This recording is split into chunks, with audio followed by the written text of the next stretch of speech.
Sa The Hague, Netherlands, may isang napakalaking kaso na nagsisimula na yon, si International Criminal Court. At ang usaping ito ay tungkol sa pananagutan, sa kapangyarihan at sa libong-libong buhay na naaapektuhan. So, sino ba ang nasa hot seat? Diretsahan na. Walang iba kundi si dating Pangulong Rodrigo Duterte na nahaharap sa mga paratang na crimes against humanity.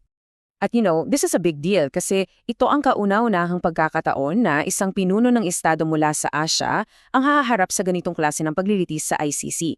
Talagang makasaysayan ito sa larangan ng international law. Okay, so pasukin natin yung unang bahagi. Bago tayo lumusong sa mga mabibigat na akusasyon, ano nga ba muna itong naririnig nating confirmation of charges hearing? Ano ba to? Isipin nyo, itong confirmation of charges hearing para siyang isang filter. Dito, tinitimbang ng mga judge kung yung ebidensya ba ng prosecution may sapat na bigat para ituloy sa isang full-blown trial. So, hindi pa ito yung final verdict pero dito malalaman kung, mukhang may kaso nga rito. Teka, paano nga ba tayo napunta rito? Kasi, di ba, mahabang proseso to. Nagsimula pa yan noong 2011 nang sumali ang Pilipinas sa ICC. Tapos, kahit na umalis tayo noong 2019, sabi ng ICC, sandali lang, sako pa rin namin yung mga krimen na nangyayari nung miyembro pa kayo. Kaya, heto tayo ngayon. Okay, ngayon, pakinggan natin ang kwento ng prosecution. Sila, malinaw ang turing nila kay Duterte. Siya raw ang arkitekto ng lahat ng ito. Grabe, sobrang tindi ng opening statement ng prosecution. Diba, hindi lang nila sinasabing may kinalaman si Duterte. Ang sinasabi nila, siya mismo, siya yung pinakapuso, yung sentro ng buong plano. So, ito yung tatlong pangunahing paratang laban sa kanya. Una, yung mga patayan sa Davao. Pangalawa, yung pag-target sa mga tinatawag na high-value targets sa buong bansa. At pangatlo, yung mga pagkamatay sa gitna ng mga malawakang operasyon ng pulis. Ang sinasabi nila, isa lang daw ang pattern, isang malawakang pag-atake sa mga sibilyan sa ilalim ng war on drugs. Ang tawag ng prosecution sa teorya nila ay indirect co-perpetration. Anong ibig sabihin yan in simple terms? Well, kahit hindi raw si Duterte mismo ang bumaril, siya raw ang gumawa ng sistema. Siya yung nag-utos, nagbigay ng pondo, at nagtalaga ng mga pao kasama na dyan ng ilang kilalang opisyal para isagawa ang lahat ng ito. Okay, so narinig na natin ang prosecution. Ngayon, lipat naman tayo sa kabilang kampo, sa depensa. At sa para sa kanila, ang lahat ng ito ay puro salita lang, puro palabas, at pamumulitika.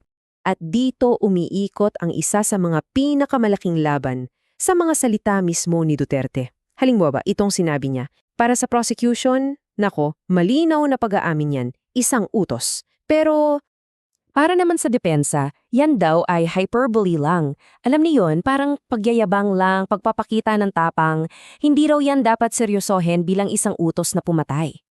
At dito, kitang-kita yung banggaan ng dalamang narrative. Sa isang banda, ang prosecution na sinasabing bawat salita, bawat listahan, bawat pabuya ay parte ng isang plano. Sa kabilang banda, ang depensa na sinasabing yan ay estilo lang ng pamumuno, pulo pagyayabang. So, utos ba o yabang lang? Diyan talaga nagkakatalo. At hindi lang yan, dinagdag pa ng depensa na may kulay politika raw ang lahat ng ito. Isang paraan daw ng kasalukuyang administrasyon para, kumbaga, i-sideline ang pamilya Duterte sa politika. Political revenge, ika nga. Okay, so may prosecution, may depensa, pero may isa pang boses na kailangan nating pakinggan. Isang boses na madalas nakakalimutan natin sa gitna ng lahat ng ito. Ang boses ng mga biktima. Ang bigat ng statement na to, ang huling bangka. Para sa mga pamilya ng mga biktima, parang sinasabi nila na wala na, sarado na lahat ng pinto para sa hustisya dito sa Pilipinas. Ang ICC na lang talaga ang natitira nilang pag-asa. At ito raw ang dahilan, ibinahagi nila kung paano di umano'y sistematikong binura ang mga ebidensya. Mga death certificate, biglang iba ang cause of death. Mga ballistics report, mga police report, bigla na lang naglaho. Dahil sa mga ganitong pangyayari, naniniwala sila na imposible na lang makamit ang katotohanan dito sa sarili nating bansa. So pagkatapos nating marinig ang lahat niyang panig, prosecution, defense at mga biktima, ang tanong, ano na ngayon? Saan na papunta ang kasong ito? Well, may deadline. Pagkatapos pakinggan ng lahat, ang mga hukom ng pre-trial chamber ay may 60 araw para pag-aralan ng lahat ng ebidensya at maglabas ng desisyon. At may tatlong posibleng mangyari. Number 1, kung sabihin nilang, okay, sapat ang ebidensya, tuloy ang kaso sa isang full trial. Number 2, kung sabihin nilang kulang, ibabasura ang kaso. At number 3, pwede rin nilang sabihin sa prosecution, kailangan nyo pa ng mas maraming ebidensya, kaya ipagpapaliban muna ang hearing. At sa huli, ito ang tanong na iniiwan sa ating lahat ng kasong ito. Isang napakahalagang tanong.